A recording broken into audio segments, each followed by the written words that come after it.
Paz y bien, hermanos. Jesús, ante Jerusalén y ante el fin de la historia. Homilía para el domingo 33 del tiempo ordinario en el ciclo C del año litúrgico, escuchando el Evangelio según San Mateo, hoy el capítulo 21, del versículo 5 al 19.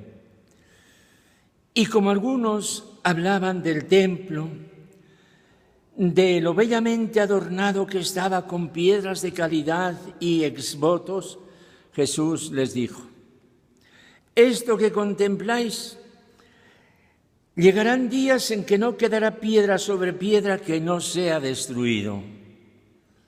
Ellos le preguntaron: Maestro, ¿cuándo va a ser esto? ¿Y cuál será la señal de que todo esto está para suceder? Él dijo: mirad que nadie os engañe, porque muchos vendrán en mi nombre diciendo: yo soy, o bien está llegando el tiempo, no vayáis tras ellos. Cuando oigáis noticias de guerras y de revoluciones, no tengáis pánico, porque es necesario que esto ocurra primero, pero el fin no será enseguida. Entonces les decía: se alzará pueblo contra pueblo y reino contra reino. Habrá grandes terremotos y en diversos países hambres y pestes. Habrá también fenómenos espantosos y grandes signos en el cielo. Pero antes de todo eso os echarán mano, os perseguirán, entregándoos a las sinagogas y a las cárceles, y haciéndoos comparecer ante reyes y gobernadores por causa de mi nombre.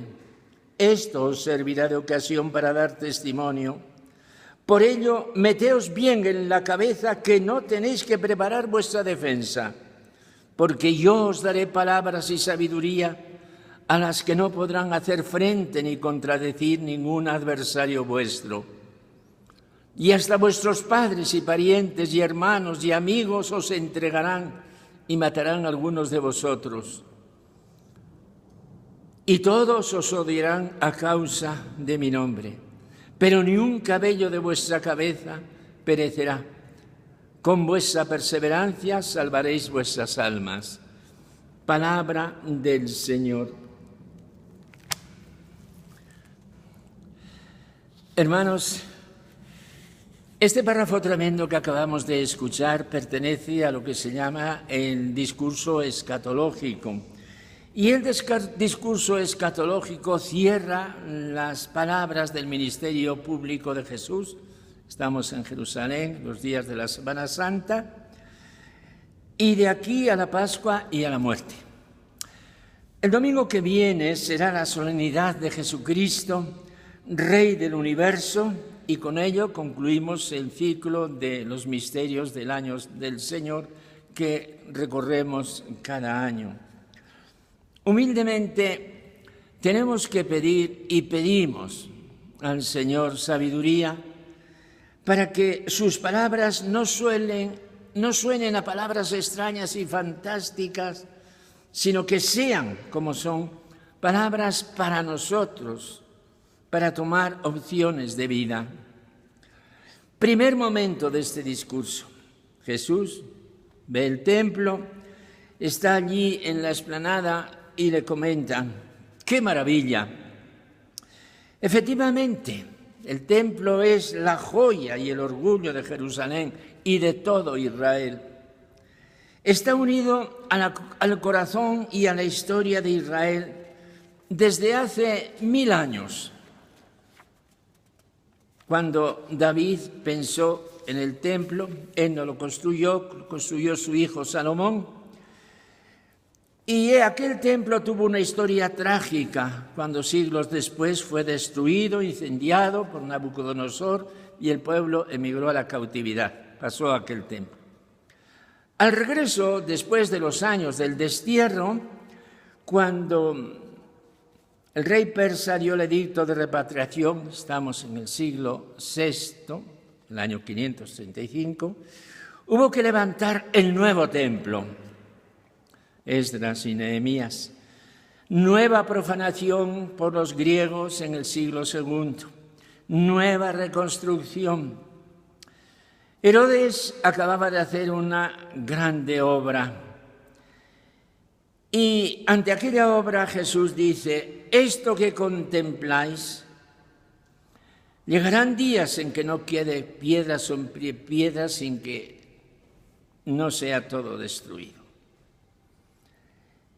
Esto no quiere decir en modo alguno que todas las cosas humanas pasan y que todos los monumentos que hay en el mundo han de desaparecer, pues ninguno se ha construido para la eternidad, para siempre Dios, es el refrán popular.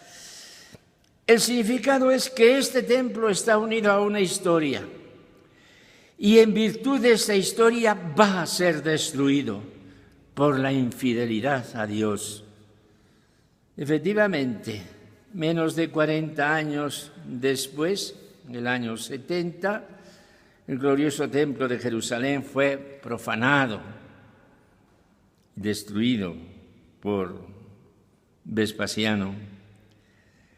Pero Jesús es judío, es hijo de Israel, y toda la tradición de su pueblo que arranca de la Biblia y llega a su persona es parte de su ser. Por eso, decir que este templo va a ser destruido y de esa manera, que va a acabar trágicamente, es una puñalada, primero para sí y para los que le oyen, si son piadosos judíos. La profecía fatídica del templo va a ser uno de los puntos de apoyo jurídicos para acabar con Jesús. Pero Jesús no puede menos de anunciarlo. Ahora bien, esto es solo parte del discurso, el comienzo de la profecía. La historia de Israel y la historia de la comunidad que surge en torno a él, la comunidad cristiana, el fin cercano de Jerusalén y ese fin indefinido de la historia. Si la palabra final es la gloria del Hijo del Hombre, que es Él, y el triunfo de Dios, la palabra intermedia es la palabra de la persecución y de la muerte. Jesús tiene un sentido de la historia que no nos atrevemos nosotros a asumir. La historia, pensamos nosotros, avanza por sí misma como resultado de la confluencia de fuerzas múltiples. Nadie es dueño de la historia. No nos preocupemos, que no nos atañe. Además, ninguno de nosotros ha de estar en el fin del mundo. Es perder el tiempo hacer elucubraciones sobre todos estos temas. No es esta la visión de Jesús. Jesús afirma que Dios, solo Dios, es el dueño de la historia. Y Dios cuenta lo mismo que ha contado con la muerte de su Hijo, con la persecución de los cristianos, es decir, de los discípulos de su Hijo. Estamos ciertamente en un lenguaje apocalíptico, pues que es dificilísimo interpretarlo. Un género muy cultivado en los tiempos de Jesús y en los Apocalipsis.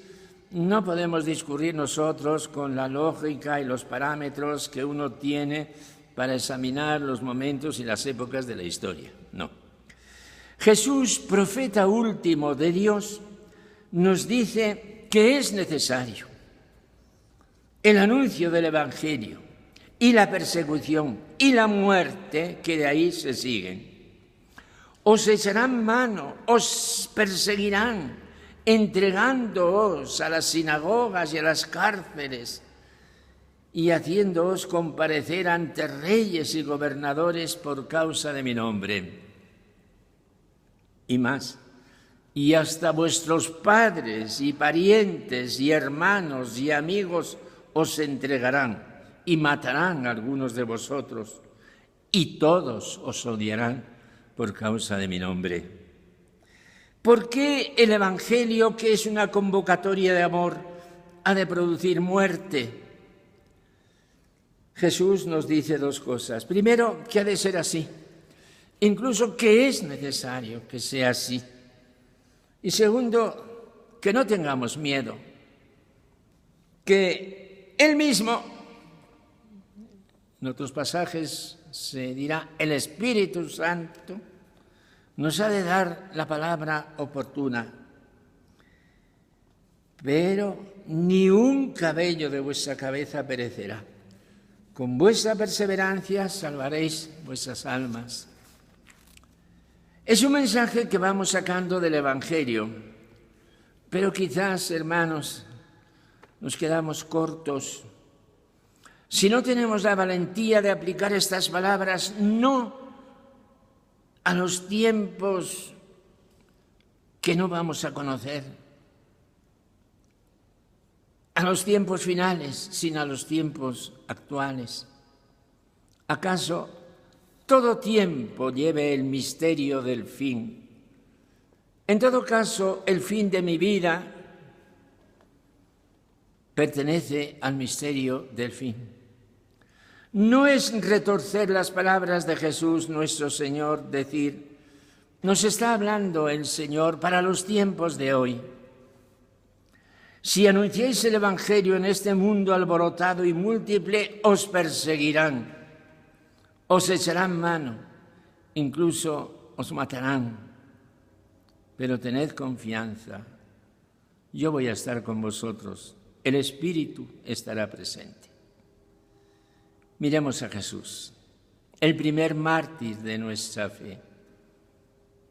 Señor Jesús, que amaste a tu pueblo como nadie lo ha amado y moriste por tu pueblo, enséñanos tu camino y danos fuerza para que el amor a nuestros hermanos nos lleve hasta morir por nuestros hermanos. Amén. A todos, paz y bien.